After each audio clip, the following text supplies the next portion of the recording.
Nina pushes too far, and Drew goes into the water. Let us start at the Quartermain estate, because that lakeside property is about to become the scene of something that nobody is going to forget for a very long time.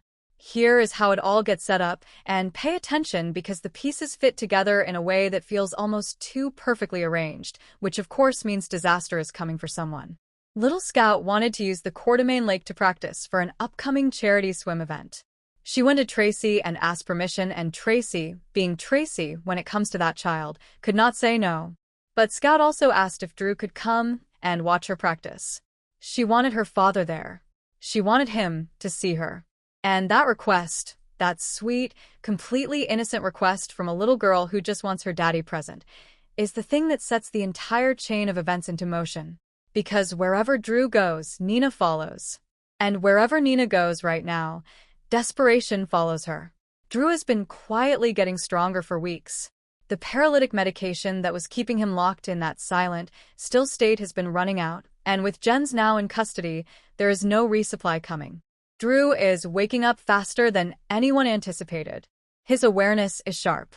His words are coming back. And he knows everything. He knows what Willow did. He knows what Nina knows.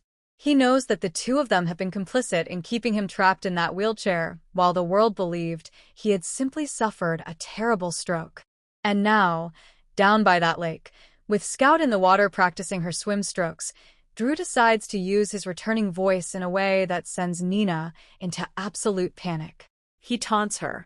He says something to her, pointed, deliberate, the words of a man who has had months of silence to think about exactly what he wants to say, and exactly how he wants to say it. The General Hospital head writers themselves teased to Soap Opera Digest that Drew makes a big splash this week, and that when pushed too far, Nina pushes too far. Those words were chosen very carefully. Because what happens next is Nina doing something impulsive, something she may not have fully planned, something that in the heat of the moment probably felt like the only option her panicked brain could land on. Nina pushes Drew into the lake. Now think about what that means. Drew is not fully mobile. He has been in a weakened state for months. Even with his strength slowly returning, the idea of him fighting his way out of that water on his own is not realistic. Nina, in that desperate moment, may have been counting on exactly that. No more Drew means no more threat. No more testimony. No more unraveling of everything she and Willow have worked to keep buried. But here is where the situation turns completely on its head. Scout is in that water. And even if she does not see Nina make the push, she is right there. She could hear something. She could notice something was wrong. She might try to help her father herself, this brave little girl who just wanted her daddy to watch her swim. And then there is Geo. Geo lives on the Quartermain estate. He knows that lake. If anyone starts screaming, if there is any kind of commotion near that water, Geo is close enough to hear it. And everything we have been told about Joe's story this summer points to one specific destiny. He's going to save someone's life. Someone that not everybody in Port Charles will be glad to see saved. Drew is arguably the most complicated man in Port Charles right now. There are people who would genuinely prefer he stay quiet forever. But Geo is not the kind of person who calculates whether someone deserves to be rescued before he jumps in after them. Geo sees a person in danger, and he acts. That is simply who he is. So picture that scene. The lake. Scout in the water. Nina standing there with the full weight of what she just did crashing over her. And Geo going in after Drew, pulling him out, saving his life, and in doing so, ensuring that everything Nina just risked everything to silence is still very much alive and about to start talking. The consequences of this moment are going to ripple through Port Charles for months. Nina has crossed a line that cannot be uncrossed. And Drew, when he is pulled out of that water, is going to have a very important story to tell. Anna is back and Rocco may be in her crosshairs. Now let's talk about what is happening at the Port Charles Police Department, because Anna is back in charge, and she is making it very clear that things are going to run differently now that she is the one behind the commissioner's desk again. The shooting of Cullum has been hanging over this town like a storm cloud that refuses to move on. Jason pleaded guilty and took the blame, which bought some people some time. But that confession was never the whole truth, and the walls have been closing in ever since. Here is the state of things. Anna is in the interrogation room with Jack, and she is working her way through the evidence with that sharp, precise mind of hers. She tells Jack that in her assessment, Cassius had the strongest reason to want Cullum dead that night. And Jack, who knows considerably more than he has been letting on, tells her flatly that Cassius is not the one who pulled the trigger. Anna is wrong, and she knows how much she hates being wrong. The truth, which has been spreading quietly through too many conversations now, is that it was Rocco who fired that shot. Charlotte was the one who told Danny. Danny, furious that his father had taken the fall for something Rocco did, went and told Brennan everything. Brennan, for his part, essentially confirmed that this information was not going to change anything from the WSB's perspective. There was nothing he planned to do about it. The WSB had its own reasons for letting this lie. But the WSB and the Port Charles Police Department are two very different operations with two very different sets of motivations. Dante has been doing everything he can to protect Rocco. Evidence related to the Cullum shooting has quietly disappeared, and Anna is not naive. She is absolutely capable of figuring out that evidence does not simply vanish on its own, and that someone on the inside made sure it would not be easily found. If she concludes that Dante tampered with evidence to shield his own son, the fallout could be catastrophic for Dante personally and professionally. Lulu and Dante are both on edge because they understand something important. The more people who know what Rocco actually did that night, the greater the risk becomes. Every conversation, every whispered confidence, every person who gets told the truth is another thread that could be pulled.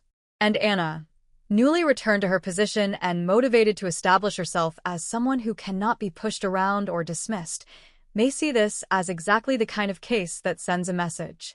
Would Anna actually arrest Rocco?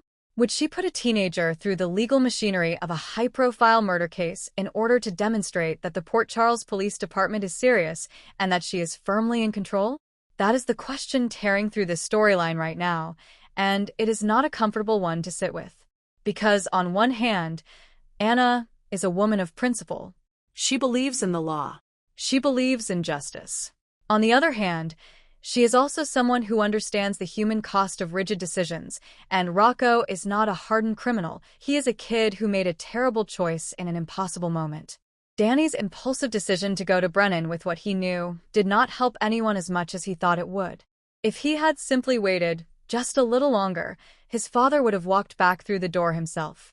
Instead, he put information into circulation that is now very difficult to contain. Rocco, Dante, and Lulu are not going to be sleeping easily for the foreseeable future. Too many people know too much. And Anna is asking exactly the right questions to find her way to the truth. Whether she acts on it, and what she is willing to sacrifice to do so, is what the story is really about. Trina has a stalker, and Port Charles is about to get a dangerous new face. And now, saving the most chilling story for last, because this one has that slow burn creepiness that great soap opera suspense is built on, let us talk about Trina and the terrifying thing that was revealed at the end of one of this week's episodes. A corkboard, covered in photographs. Every single one of them a picture of Trina. That image landed at the end of a recent episode like a cold hand on the back of your neck, and it changed the entire texture of what we thought was happening in Trina's storyline. She has a stalker. Someone out there is watching her, photographing her, tracking her movements, building a collection of her image that goes far beyond anything innocent or accidental. Now the question, and it is the question everyone is buzzing about, is who? There are two names that have come up as early suspects, and both of them behaved in ways during recent episodes that set off alarm bells. The first is Quinn. He is a friend of Kai's who came back around recently, expressing a desire to reconnect. He acknowledged that he had behaved badly toward Trina in the past and approached her at a cafe to apologize. On the surface, that sounds like personal growth. But the way he looked at her while doing it did not feel like the gaze of someone who has moved on and found peace. It felt like something else. Something that lingered too long and went too deep. The second is Simon, the music executive overseeing Trina and Joe's emerging careers. Simon was caught on the phone with an unknown person this week, telling them that they needed to keep an eye on Trina. Now, in isolation, You might try to explain that away as a professional concern about protecting a new talent. But in context, knowing what we now know about those photographs, Simon's words take on a completely different and deeply unsettling meaning. However, And this is the part that longtime soap opera fans know in their bones. In this world, the obvious suspect almost never turns out to be the one who actually did it. The show sets up the arrows pointing one way precisely, so that when the truth arrives, it hits harder. Which brings us to the new arrival coming to Port Charles very soon. His name is Hudson. He is described as a mysterious business executive with a past that has not been fully disclosed. He is coming to town, and there are very strong indications that he is looking for someone, specifically a young woman named Phoebe. And Phoebe's mother is Delilah. Now here is where the connections start drawing themselves. Simon has ties to the music world, and to the deals surrounding Trina and Gio. Hudson, if he is the person Simon was speaking with on that phone call, would explain why a music executive was asking someone to watch Trina. If Hudson is Delilah's baby's father and has reason to be searching for Phoebe, and if Trina somehow connects to that search in ways we do not yet fully understand, then this new character could be the center of an entire web we have only just begun to see the edges of. Hudson could be the stalker. Hudson could be the person Simon reports to. Hudson could be a father searching desperately for his child. He could be all three of those things wrapped into one complicated, dangerous human being. Trina has worked so hard to build the life she has right now. She has talent. She has people who love her. She is standing at the beginning of something genuinely exciting with her music career alongside Gio. And now, underneath all of that brightness, there is someone in the shadows who has been documenting her existence without her knowledge or consent.